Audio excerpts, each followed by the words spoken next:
This Yeah. is an actor. Like Bill Nye, you are an actor. So who is Bill Nye and what are his qualifications? I brought in my friend GS Muse, and he has 2 science degrees, biotechnology and molecular bioscience. We're going to talk through what is a real scientist and why is Bill Nye not one of those. Thanks for being here, Greg. Hey, thanks for having me, Cody. Just for the audience, so that I'm not accused later of misrepresenting myself. So I have 2 science degrees. I've got my associates in biotech, and then I've got my bachelor's in biotechnology and molecular bioscience. So that's a giant mouthful. People might find it strange, but I'm actually quite proud of that associates.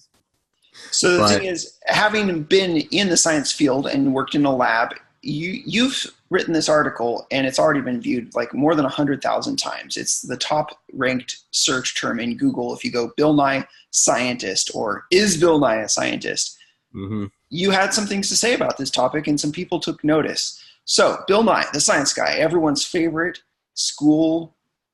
He's a teacher. He's a television star. He had a hit series, talks about scientific concepts to children.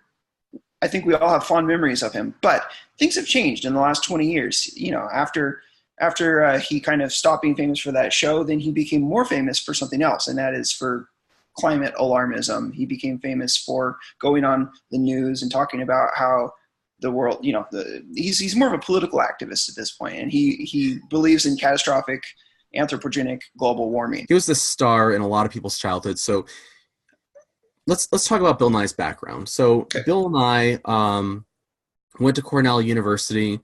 He got his bachelor's degree in mechanical engineering.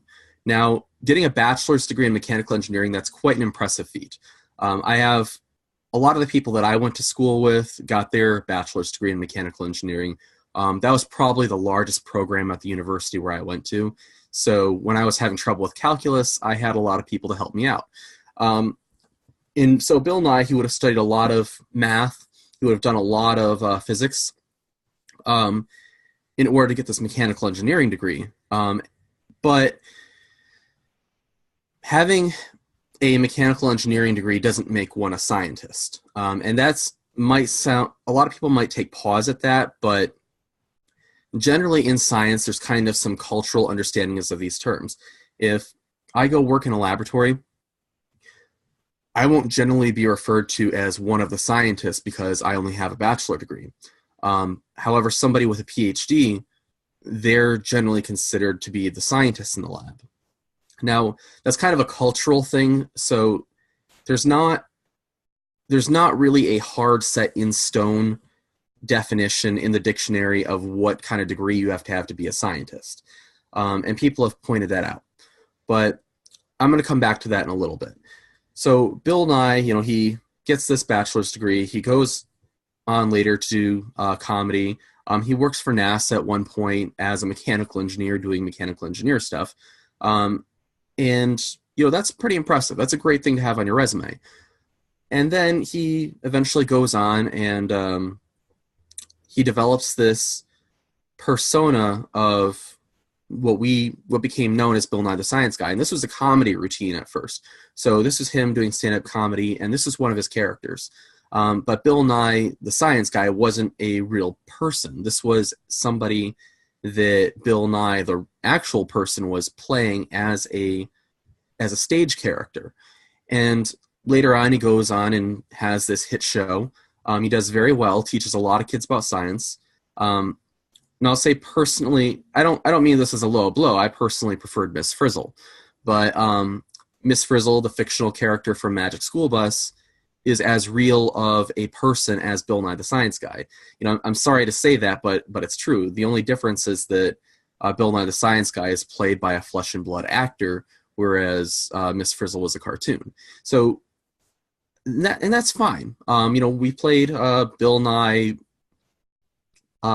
We had all these videos in school about Bill Nye teaching us about rocks or teaching us about this thing or that thing or the other thing. And a lot of people learned a lot from it. And I know friends personally who were inspired to do science partly because of watching Bill Nye. So he's done a lot of great work in terms of science education. And that's something I greatly commend him for.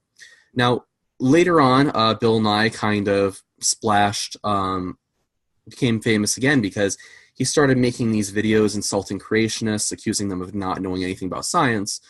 And then there were scientists who were creationists who decided to respond to him. And this ended up leading up to the famous debate between Ken Ham and Bill Nye.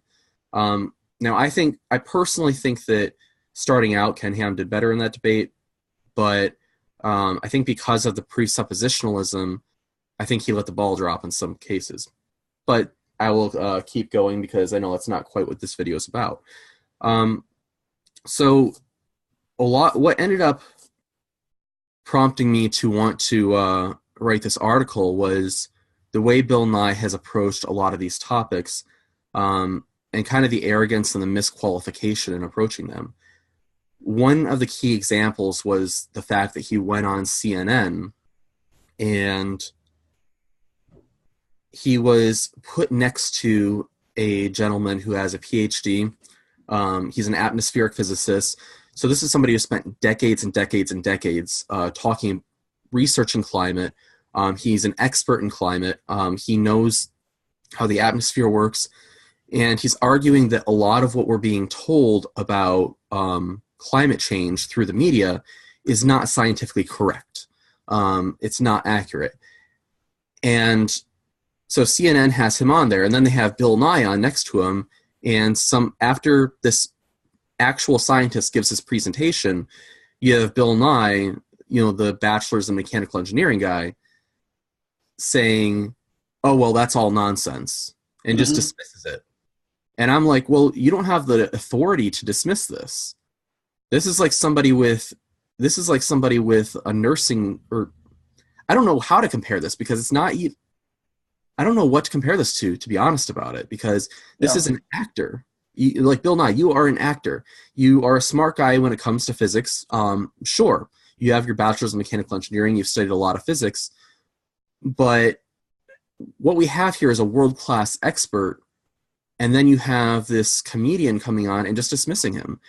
And granted, he's a smart comedian, but I have a problem with this.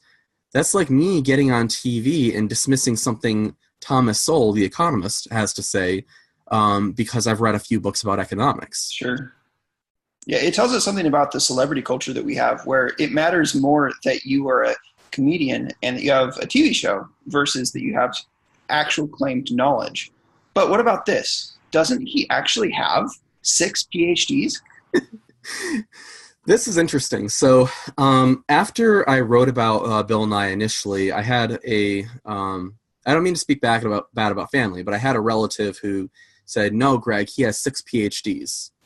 So he is a scientist." But just for the record, Oprah Winfrey actually has 4 doctorates, and they are of the same kind because they're honorary doctorates. I thought Oprah had 5.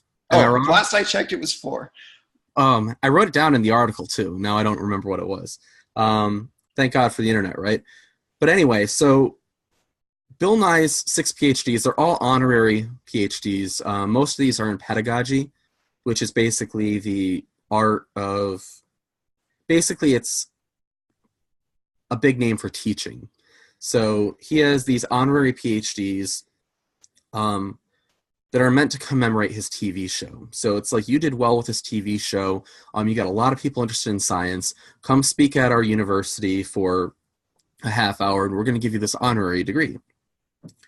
And so a lot of people, this is a problem that a lot of people have with honorary degrees, period, is people didn't earn them, almost by definition. At one point in history, they have been used properly, but it seems like it's almost more often than not, it's been abused. One of the founding fathers, I think it was Thomas Jefferson, started a university, and he said, we're not going to do the honorary PhDs because it seems like what these end up functioning as is just giving out awards to people who agree with you politically. And that's pretty much where things have gone with Bill Nye, is he has these 6 honorary PhDs. Now, said relative was insisting to me, no, honorary PhDs are better. So I think she was confusing honorary PhD with graduating with honors, which is something else. But sadly, when you're talking to relatives, they still see you as, the child you kind of grew up So, I mean, what are you going to do? So the PhD that he has, it's a feather in his cap, but yeah, it's not the same thing as being a real scientist. Bill Yeah. Nye, not a scientific authority, popular TV show, comedian, strong educator. He's done a lot of great things. We really appreciate it. But today he is a political activist. And so, as you think through his authority versus the authority of other people that dispute his claims, just keep in mind, you might want to know what their educational background was. People can read the article, and I do want to let people know that obviously it's not about somebody's education entirely. This was one thing that people really took issue with my articles. They said, well, Gregor Mendel didn't have a PhD. Actually, I can't remember with Gregor Mendel, but they pointed out a lot of historical figures that didn't necessarily have a doctorate who we still consider scientists, who are historical figures. And I go into that in the article. And so there was a lot of hair splitting about my definition of a scientist. Some people wanted to say, well, any third grader with a chemistry set is a scientist. But I want to kind of skip past that and point out that this is kind of missing the point. Bill Nye has his bachelor's in mechanical engineering, so he's not on the same qualifications as somebody with 40 years of experience studying atmospheric physics who has a PhD in physics. So, I mean, there's a huge difference there. A lot of what Bill Nye says in his shows just plain isn't true. For example, he did an episode on climate change where he wanted to show that the sea levels were rising, so he goes to Venice. Well, he's showing, well, hey, look, the sea levels have risen in Venice.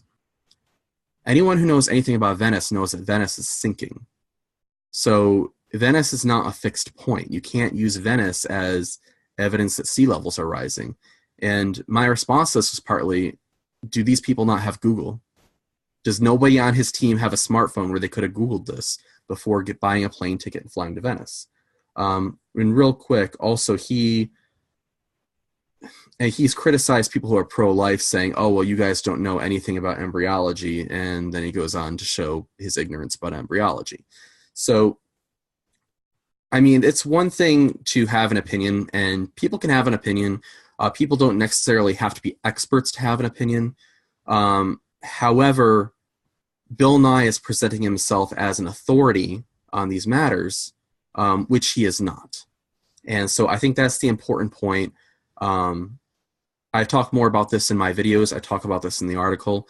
And so I just want people to understand that it's not just, haha, you don't have a PhD, so you don't get to talk. It's Bill Nye is presenting himself as an authority when he isn't. It's as if somebody put on a lab coat and a stethoscope and called themselves Dr. Brown when they have no MD.